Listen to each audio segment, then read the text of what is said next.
Alberto, muy buenos días. ¿Qué tal, Federico? ¿Cómo estás? Bueno, tú estás en Kiev, creo recordar. Sí, ahora mismo estoy en Kiev. Bueno, cuéntanos primero cómo ves la situación, qué efecto ha tenido esta especie de incertidumbre tremenda que se ha apoderado. Acabamos de oír a Zelensky ayer, hace unas pocas horas, que la potencia invasora y la supuestamente defensora se reúnen en Arabia. No sé muy bien cuántos petrodólares pagarán los anfitriones.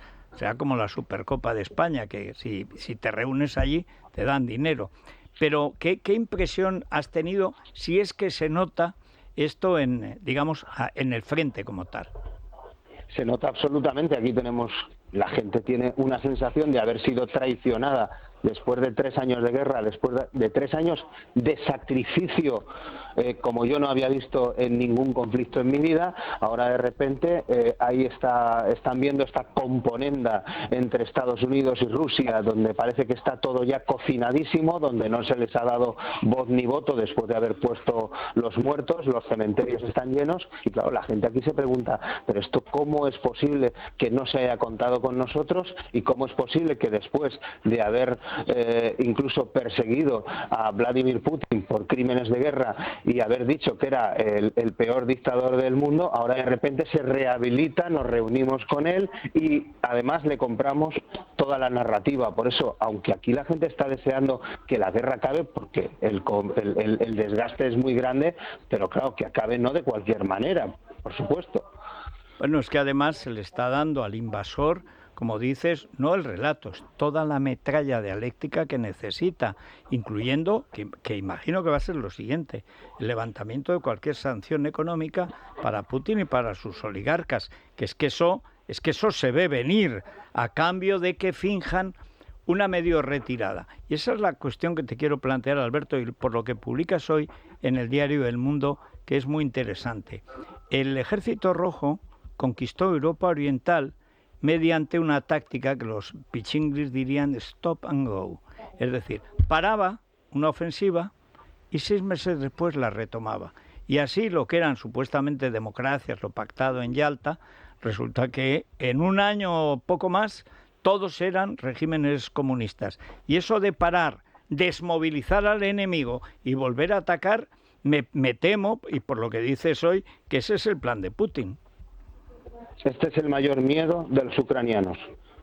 Si ellos no consiguen garantías de seguridad sólidas, ellos saben perfectamente que Putin no va a respetar aquello que firme y en 3 o 4 años estamos otra vez ante otra nueva invasión. Claro, como esto no lo va a cubrir la OTAN, no va a haber un artículo 5 al que poder agarrarse, pues de nuevo vamos a tener lo que hemos tenido, ejércitos rusos entrando por las fronteras.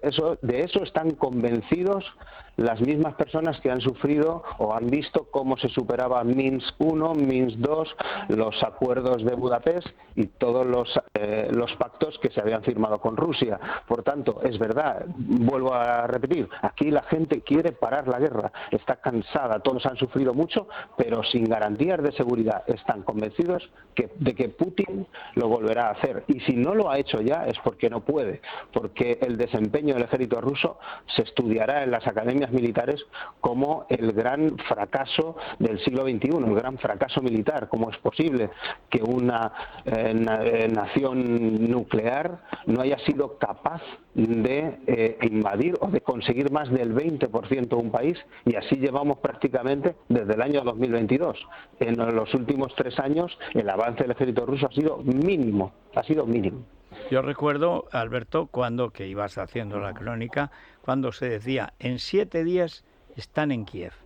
Han pasado 3 años y no lo han conseguido, lo cual demuestra que por supuesto, y además es un territorio, estamos hablando de un ejército de tierra actuando en tierra. En tiempos de Reagan, la Unión Soviética era el primer ejército de tierra del mundo, con mucha diferencia además, y sin embargo esta vez no han podido. Y además han traído a los norcoreanos, que son como los suicidas, ¿no?, japoneses, que son un desastre además como soldados, porque una cosa es ser suicida y otra es ser soldado. Pero ¿cómo están las tropas españolas que hay allí, que has estado además con ellas recentísimamente? Creo que hay también argentinos, es decir, los que están apoyando por razones de príncipe a los ucranianos?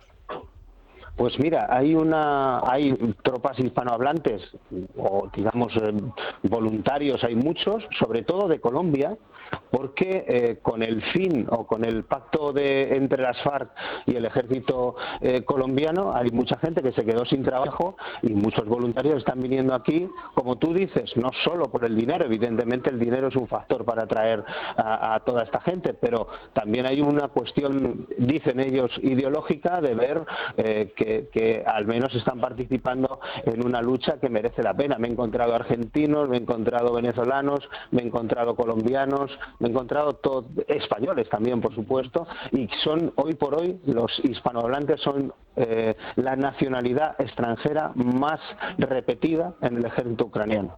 Bueno, esto es muy interesante. Hay un tío que llaman Taras el español. ¿Esto cómo es?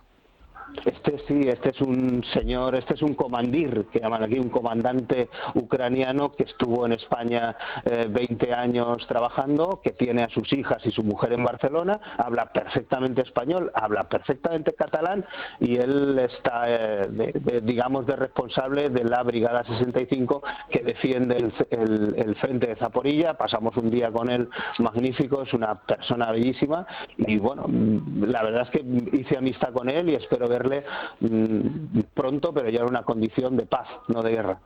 ¿Cuál crees que debería ser la posición española?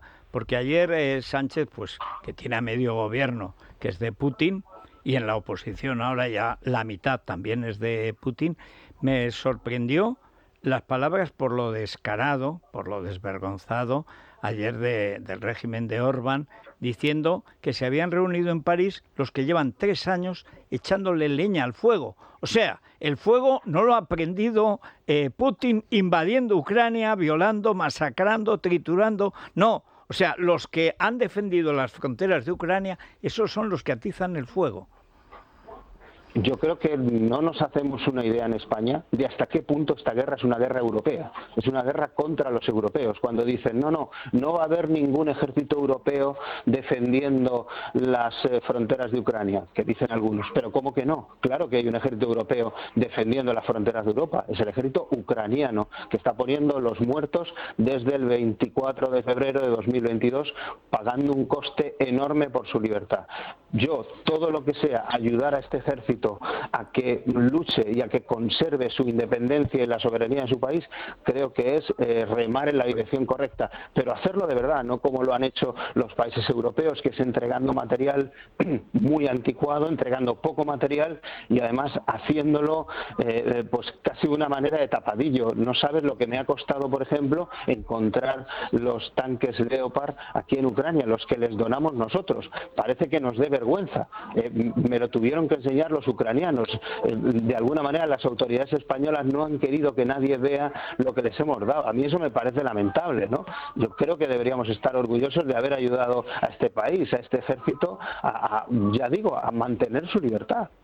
Claro, es que medio gobierno le teme al otro medio, porque es que ahí medio gobierno es comunista y ahora media oposición. La verdad es que ¿cómo está este movimiento que ha sido político, pero que es en última instancia también militar, de la creación de Patriots, etcétera, con además Abascal de presidente, aunque ahí el hombre fuerte sea Orbán, y por supuesto la mujer fuerte Marine Le Pen? ¿Esto cómo lo ves en perspectiva? Pues yo lo veo muy peligroso porque están cogiendo una fuerza en Europa bastante grande. Yo creo que consecuencia en parte de lo que Rusia gasta, iba a decir invierte, de lo que Rusia gasta, por ejemplo, en propaganda. Nosotros somos niños pequeños en Europa en comparación con lo que Rusia gasta en imponer todo tipo de narrativas, en financiar a este tipo de partidos. Por tanto, que somos la Unión Europea es una potencia herbívora, lo vemos ahí. Estamos rodeados de carnívoros haciendo ese tipo de prácticas. Y luego cuando nos queremos dar cuenta los tenemos en casa casa, los tenemos en las redes sociales, siempre colando sus narrativas. Por ejemplo, la narrativa esta de que Rusia avance y por tanto Rusia está ganando la guerra. Solo hay que pasar por aquí un tiempo y ver todo el destrozo blindado que tú puedes ver por las carreteras de Ucrania para ver que eso no es así. Rusia está pagando un precio enorme por cada kilómetro que avanza aquí, está sangrando cada kilómetro de avance. Por eso, pero ellos sin embargo son capaces de que calen determinadas narrativas que a ellos les benefician y también de imponer a este tipo de partidos que se van haciendo cada vez más fuertes, también porque el resto de partidos está dejando un hueco enorme de poder y ellos aprovechan y ocupan esos espacios de poder vacíos, claro. Y la última cuestión, Alberto, ¿es previsible que si lo de Arabia se consuma, sin mirar siquiera a Zelensky, y vaya usted a saber en qué condiciones, porque si primero te rindes y luego negocias, lo normal es que de la negociación no saques nada, que todavía pierdas más? Es como decía aquel, cogí vergüenza y afán, sembré en la estéril arena de Siberia, cogí vergüenza y afán. Pero ¿va a mantenerse Zelensky al frente de un gobierno o es posible, como creo que es lo que apetece en los Estados Unidos rendidos a Putin, unas elecciones con un partido capitulacionista, digamos, un Madurensky, para entendernos? A mí se me hace muy difícil pensar que aquí pueda gestarse un partido prorruso o entreguista ahora mismo y que gane unas elecciones de manera democrática. Me parece muy complicado. Otra cosa es que haya unas elecciones y acabe ganándolas, por ejemplo, Valery Zaluzny, que es el antiguo general del ejército de Ucrania, que ahora está de embajador en el Reino Unido y que todo el mundo lo da como el favorito en unas hipotéticas elecciones. Yo creo que Klitschko, el alcalde de Kiev, está muy lejos en cualquier encuesta, también Arestovich, que era uno de los asesores de Zelensky, el propio Poroshenko tampoco creo que ganara, pero sí que yo veo muy difícil que ahora gane, ni siquiera que se permita su participación, un partido prorruso o entreguista. Yo sé que probablemente a Trump le sería más fácil negociar con una persona mucho más sumisa, pero va a tener que negociar con Zelensky. Yo no veo en qué escenario Zelensky no será el que gestione la paz en Ucrania. Bueno, pues ojalá sigan resistiendo. Muchísimas gracias, Alberto. Gracias por tu trabajo en el mundo. Gracias a ti, Federico.